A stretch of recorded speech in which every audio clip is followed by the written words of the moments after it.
हरियाणा हरियाणा का जो agriculture minister है जेपी दलाल कहता है कि ये जो आंदोलन है ये किसान आंदोलन नहीं है। इस आंदोलन को चाइना और पाकिस्तान जो है इसको पैसा प्रोवाइड करवा रहा है। तो मैं जेपी दलाल से ये कहना चाहता हूँ, जेपी दलाल यहाँ आकर देख, यहाँ आकर लंगर खा, यहाँ आकर देख कि किसका पैसा यहाँ पर लग रहा है। ये आम लोगों की जेब का पैसा है। मैं आज दुष्यंत चौटाला को ये कहता हूँ, भाई साहब सारी चीजें छोड़ के इस जनमानस की तरफ देखिए, इस हरियाणा की जनता की तरफ देखिए।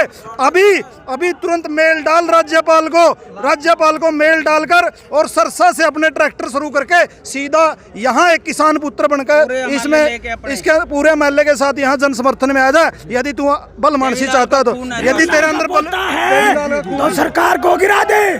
देवलाल का पोता नहीं है तो झोली में खट्टर के बैठा रहे। अरे भूल मत जमाएगा कान पैट के। हम गांव में भी नहीं घुसने देंगे। संसद ने इनके आने वाली पीढ़ियां याद रखेंगी।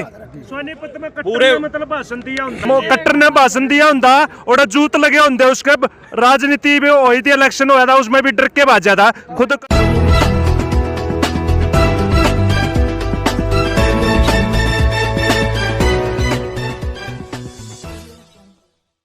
किसान यूनियन जिंदाबाद, भारतीय किसान यूनियन जिंदाबाद। मोदी तेरी कब्र खुदेगी, आज नहीं तो कल खुदेगी। मोदी तेरी कब्र खुदेगी, आज नहीं तो कल खुदेगी। भारतीय किसान यूनियन जिंदाबाद, भारतीय किसान यूनियन जिंदाबाद। किसान एकता जिंदाबाद, किसान एकता जिंदाबाद, किसान एकता जिंदाबाद। खट्टर सरकार मुर्दाबाद, खट्टर सरकार मुर्दाबाद, खट्टर सरकार मुर्दाबाद।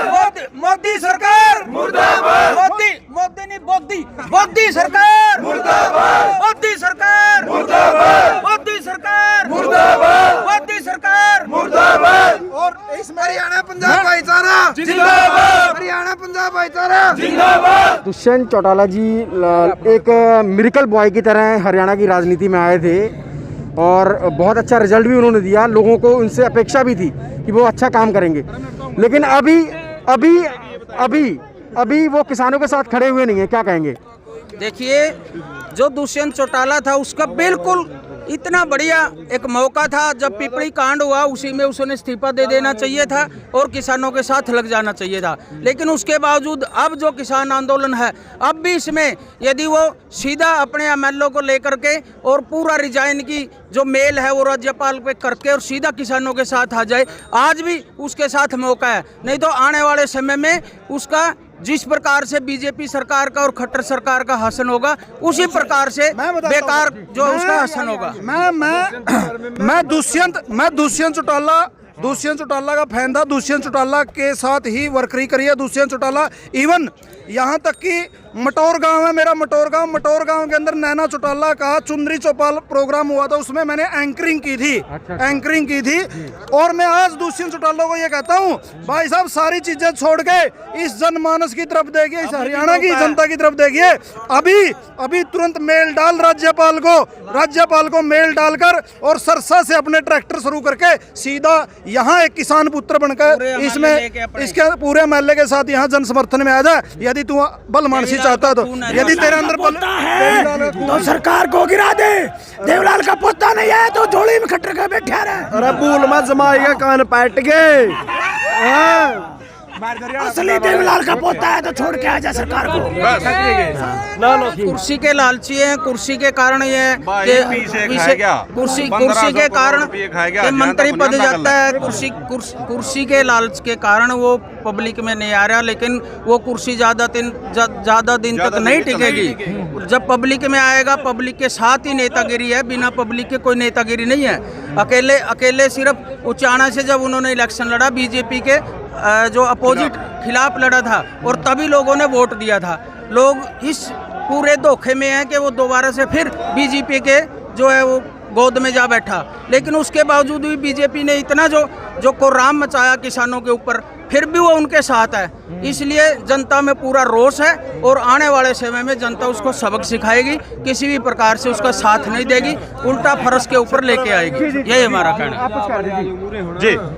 दुष्यंत चौटाला के बारे में जो बातचीत हो रही थी, जो पूरा का पूरा मैंडेट है जनता ने भारतीय जनता पार्टी के खिलाफ मैंडेट दिया था, और वो उस जनता के मना करने के बावजूद भी वो भारतीय जनता पार्टी की गोद में जाकर के बैठा है। और आज उसी वजह से हरियाणा के किसानों की, पंजाब के किसानों, पूरे इंडिया के किसानों की आज ये हालात हो चुकी है कि वो यहाँ पर दिल्ली के अंदर आने के लिए मजबूर हुए हैं। वो इस बिल के खिलाफ 1% भी नहीं बोला, एक बात भी उन्होंने नहीं बोली है इसके खिलाफ। और ये जो भाई साहब ने जो ये बात कही है कि मतलब जो नेतागिरी है, जो नेता है वो जनता के साथ होता है और आज जनता उसके साथ नहीं है। अगर वो जनता का ध्यान नहीं देगा, उसको मैं तो ये कहता हूँ कि मतलब उसको इस्तीफा दे करके पूरी की पूरी जो जनता के साथ है, पूरे किसानों के साथ रखे, समर्थन वापस लेकर के, जब तक बीजेपी की सरकार हरियाणा के अंदर नहीं टूटेगी तब तक बीजेपी सरकार की नींद नहीं जागेगी। ये आज की मतलब वक्त की डिमांड है। और जो पूरे के पूरे जो MLA का जो या जो आज़ाद विधायक है और जो JJP का जो विधायक है, उनको सरकार से इस्तीफा दे करके जनता के बीच में आ जाना चाहिए, किसानों के साथ में आ जाना चाहिए। ये क्लियर कर देता हूँ सर, ये जो आंदोलन है ये किसी भी पॉलिटिकल पार्टी का नहीं है। ये आंदोलन केवल किसान आंदोलन का और अपने हक की लड़ाई। सर हरियाणा सरकार से कितना आप लोगों को सपोर्ट मिल रहा है? हरियाणा सरकार से हमें सपोर्ट चाहिए।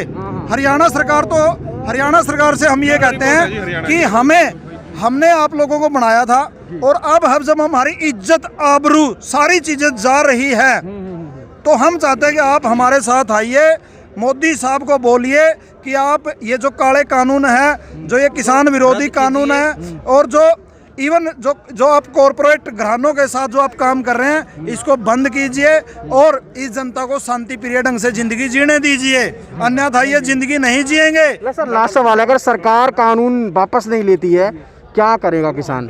यदि सरकार वापस नहीं लेगी तो यहीं बैठा है, मरने मनाने के लिए तैयार है। दिल्ली जाएंगे सर, संसद में जाएंगे, 100% जाएंगे, संसद को घेरेंगे। अभी तो वेट कर रहे हैं। ये बैरिकेड्स हमारे लिए कुछ नहीं है, हमारे लिए कुछ नहीं है। 1 मिनट में तोड़ेंगे हम इनको। संसद नहीं, इनकी आने वाली पीढ़ियां याद रखेंगी। हरियाणा का जो एग्रीकल्चर मिनिस्टर है JP दलाल कहता है कि ये जो आंदोलन है ये किसान आंदोलन नहीं है। इस आंदोलन को चाइना और पाकिस्तान जो है इसको पैसा प्रोवाइड करवा रहा है। तो मैं JP दलाल से ये कहना चाहता हूँ, JP दलाल यहाँ आकर देख, यहाँ आकर लंगर खा, यहाँ आकर देख कि किसका पैसा यहाँ पर लग रहा है। ये आम लोगों की जेब का पैसा है। तेरे को शर्म आनी चाहिए। एक हरियाणा प्रांत का, एक हरित क्रांति हरियाणा का एक एग्रीकल्चर मिनिस्टर होते हैं तो इस तरह की बयानबाजी दे रहा है, शर्म आनी चाहिए। मैं पूरी दलाल खाप से ये विनम्र निवेदन करता हूँ कि पूरी दलाल खाप इकट्ठी होके और उसको जैता गेड़ के दिखाओ, जैता गेड़ की पूरी खाप, उसका पूरा बहिष्कार होना चाहिए। और दूसरा मैं एक और चाहूँगा, मैं पूरे हरियाणा वासियों से एक अपील करना चाहूँगा कि जहाँ भी ये JJP और BJP की सरकार के नुमाइंदे जहाँ कहीं भी उनको मिले, वहीं पे उनका पुरजोर बहिष्कार करो, बायकाट करो और वहाँ से उनको खदेड़ो, काले झंडे दिखाओ जितना उसके। दूसरा, आज की जो वार्ता के बारे में जहाँ तक मेरे को मिला है, अभी भी सरकार झुकने को तैयार नहीं है। मैं मोदी साहब को एक चेतावनी देना चाहता हूँ। मोदी साहब, अभी तक तो आपके 4 बॉर्डर सील हुए हैं। यदि आप ऐसे ही हालात में इसी तरह से आप ऐसा बन क्या गए कि आप किसानों से बात ही नहीं करना चाहते, एक बार भी आपका बयान नहीं आता है। आप हम लोगों ने बनाए हैं। यहाँ हरियाणा में से 10 की 10 सीट आपको दी है और पंजाब ने उसको इतनी सारी सीटें दी है, तो उसके बावजूद भी आप बोलना नहीं चाहते। किसानों के बारे में ये भी नहीं कहना चाहते भाई आप सच्चे हैं, झूठे हैं, जो भी ना। सबसे बड़ा जुल्म तो हमारे साथ ये हो रहा है, क्या हमने उसको प्रधानमंत्री नहीं बनाया है? आ जाते हैं एग्रीकल्चर मिनिस्टर कर लेगा बात, वित्त मंत्री कर लेगा, गृह मंत्री कर लेगा। क्यों? तो ईसा कितना बड़ा हो गया भाई, कोई नहीं, अगले इलेक्शन फिर आने। कॉर्पोरेट का प्रधानमंत्री थोड़े है वो, जनता का पूरी जनता का प्रधानमंत्री है। आज अंबानी अडानी का प्रधानमंत्री बना हुआ है वो। केवल आने वाला टाइम में अंबानी अडानी ही उसको दोबारा मौका देंगे। देखना फिर नाक रगड़ता हुआ आएगा तू हमारे सामने। और जो RSS ने जो किया हुआ है ना, पूरी RSS ने पूरे इंडिया का जो पूरा कल्चर है, पूरी भाईचारा है, उसको पूरा को तबाह कर दिया है। RSS की आप अगर बैकग्राउंड देखोगे, जनसंघ को देखोगे, जनसंघ ने क्या किया, हमेशा भारत के लोगों के साथ, भारत की जनता के साथ धोखा किया है। और आज ही उन्हीं के ये जो नुमाइंदे हैं उन्हीं के इशारे पर ये नाचते हैं। प्रधानमंत्री की भी कोई औकात नहीं है, मुख्यमंत्री मनोहर लाल खट्टर की भी कोई औकात नहीं है। ये सभी क्या है, ये सब मतलब RSS के इशारे पर चलते हैं।